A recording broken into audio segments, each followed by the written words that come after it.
My name is Ryan Miller, and for the past 15 years, I've helped hundreds of people to raise millions of dollars for their funds and for their startups. If you're serious about raising money, launching your business, or taking your life to the next level, this show will give you the answers so that you too can enjoy your pursuit of making billions. Let's get into it. Have you ever pitched investors, got them excited, only to find out that closing out an investment round into your company took way too long? Well, in this week's episode of Making Billions, I'm going to share with you how to set up a data room. This is a strategy used by some of the best founders and fund managers to accelerate due diligence and to close investors faster so that you can get well on your way in your pursuit of making billions. Here we go. Hey, welcome to another episode of Making Billions. I'm your host, Ryan Miller, and today I'm going to walk you through my opinion on the best ways to build a data room. See, getting this right means you can speed up an investor's due diligence process on you and your opportunity, ultimately resulting in a tighter schedule and a faster closing on fundraising. When I speak with new investors or fund managers or entrepreneurs, I'm surprised to learn the concept of data rooms is relatively new. Why don't we start with the basics? Then we can get into the heart of the matter on how to build one out. So the first question I get asked is, what is a data room? So a data room is essentially a central repository like Google Drive or Dropbox where you have all of your critical documents that pertain to your fund or your startup. So the goal of a data room is just to provide that centralized spot where you have all the information an investor needs to complete their research on you and ultimately arrive at the critical decision whether to invest or not. So the next question I get asked is, when do you grant access to a data room? So typically the data room is the next logical step after you've pitched an investor. See, this means that after you go through the work to set up a meeting, pitch the investor with your pitch deck, you will get investors that are interested and some that'll just drop off. So for those that are interested, the next step for them is to get access to your data room. So this is the point in your journey where things begin to get serious.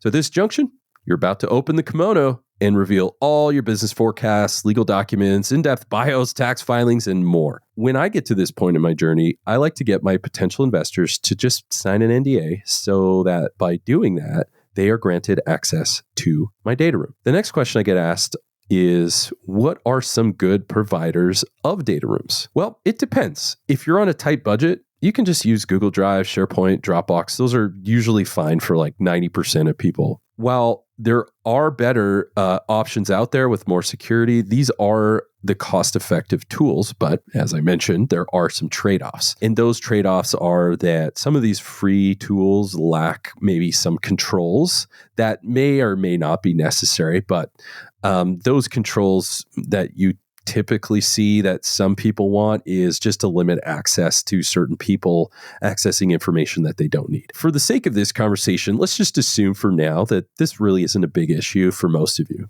But for the few of you that this is an issue and you want a little more controlled process, there are providers out there that claim to support this area for a pretty nominal fee. So one provider in this area that does show some promise is Digify.com, Digify.com. This company, they offer digital rights management as well as other services, including a virtual data room for about $4 a day, and they'll host all of that for you. So really, let's get into the heart of the matter. What are the folder structures that you build into your data room? Well, I have 9. The folder structures that I like to see in the data room are 1, due diligence, 2, investor presentations, 3, team biographies, 4, track record, 5, investment memos, 6, references, 7, legal documents, 8, operations and policies, and finally, folder number 9 is financials. So the next logical question is, now that I have those folders, what do I put inside? Let's go through each one step by step. The first folder that we address is due diligence.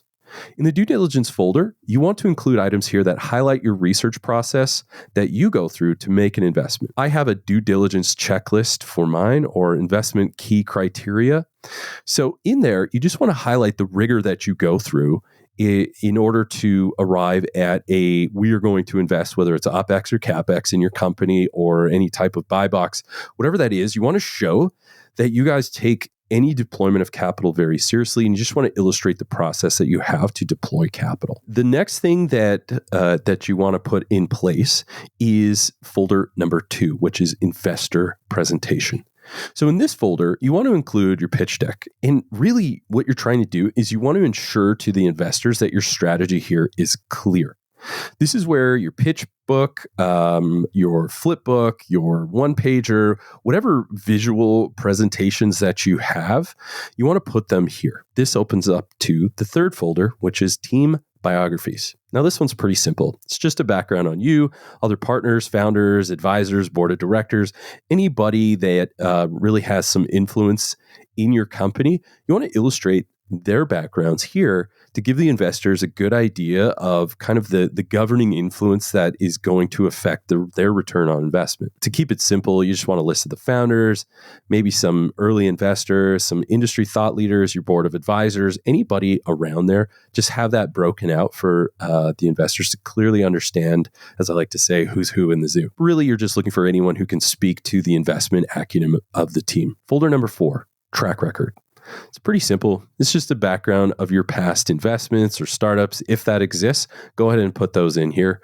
You're really trying to highlight if you are a seasoned professional and you have a track record of returning investment back to investors with some actual impressive returns, this is where you want to include your track record of success just to further help them to understand what is your background in this area and are you competent and experienced. Folder number 5, investment memos. Really, you can call it investment memos. That's more on the fun side. But here, all you're trying to do is you're creating a section where if you have off the table financing like special lease agreements or anything that doesn't quite fully show up in the financial statements or the legal docs, any special terms for special investors, there's a lot of special things going on in this folder.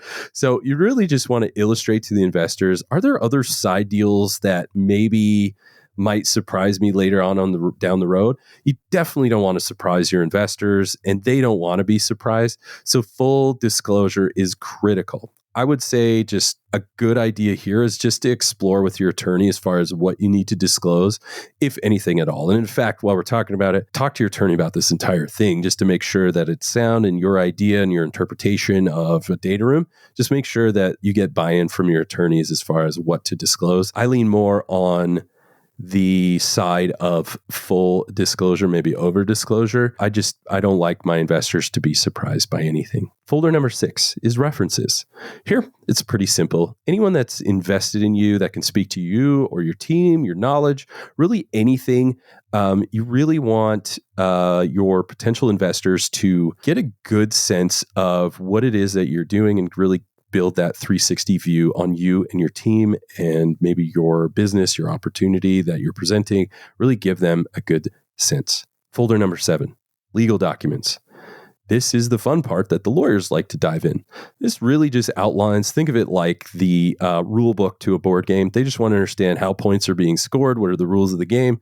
The lawyers are going to figure all of that out by disclosing all of your legal documents. So this is where you put articles of incorporation, any other legal background checks, anything like that. If you're a fund manager, this is where you put your PPM, your LPA, your subscription documents, etc.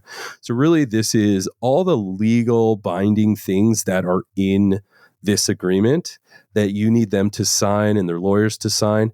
This is the part where you put all of those documents in there for them to do their legal due diligence on you and this opportunity. So the better you are at disclosing these things and making it very clear, the faster you can see that their lawyers can get things done and you can close out your round. Folder number 8. Operations and policies. See, this is a good place where when you have policies, so for example, a big push right now is ESG or diversity things. Any of those policies that you have in place that you're quite proud of, disclose those. It really helps the investor to understand the culture and the spirit of the company and the opportunity. So this is a really great place to showcase some of those policies of here's what we're about, here's what we're not about, here's what we value, here's what we don't value. This is really a good place to showcase the spirit of the deal, the spirit of the company, the culture of the company. This is really just meant to be a consolidated document to support their due diligence. This can include other items in your company as far as how do you hire, how do you fire, how do you recruit, any of those different policies, processes, all of those things that govern the investment opportunity, those do matter to some investors. And so if you're able to disclose those and really show your values, your mission, your culture, your opportunities, and how you like to do business, I think this really does help. And then finally, number 9 is financials. Here you want to include really 2 things. Any past financials. So if you've been operating a little while, show your financials. Audited is better. If they're not audited, make sure that that's very clear. So you want to show any past financials, quality of earnings reports, if you want to go that far and disclose those. And then on the other side is forward-looking financial statements as well. So this is where you put your financial model. We call those pro forma financial statements. Basically, I have the rule of thumb that you don't want to exceed more than 10 years of financials. Really, 5 should be enough. But if you want to go, don't go any more than 10 years. I mean, this is really just your best guess. Now, as an investor and a founder and a funder myself, I know that financial models are really just your best guess. Now, as an investor, I can say what I'm looking for is that just helps me to see what you see in the world. That helps me to understand what your assumptions are. And that's what I'm really looking for, is saying, okay, these are the numbers, but what assumptions led to you arriving at those numbers? That's what I'm really looking for. So I want to understand, what are your assumptions? And a little tip that I like to see personally, in my opinion, is I want to know, are you overly optimistic, overly pessimistic? Or are you giving me base case? In fact, the best pro formas that I like to see showcase best case, base case, and worst case scenario. That really helps me understand not only what are your assumptions, but how good or bad could this investment go. I want to know, on your worst day, if you really are just barely limping along, can we still make money? Show me your worst case scenario. And if we really knock it out of the park, and I hope that you do, what is the best case scenario? So really help round out your assumptions for the investor. So hopefully at this point, you can now see my opinion on how having a data room ready to go when you begin fundraising can help you stay sane while ensuring your investors stay informed. The better you are at providing information to your investors up front, the faster your round can close in the back end. Finding investors and closing your fundraising round are all critical skills we need in our pursuit of making billions. What a show. I hope you enjoyed this episode as much as I did. Now, if you haven't done so already, be sure to leave a comment and review on new ideas and guests you want me to bring on for future episodes. Plus, why don't you head over to YouTube and see extra takes while you get to know our guests even better. And make sure to come back for our next episode where we dive even deeper into the people, the process, and the perspectives of both investors and founders. Until then, my friends, stay hungry, focus on your goals, and keep grinding towards your dream of making billions.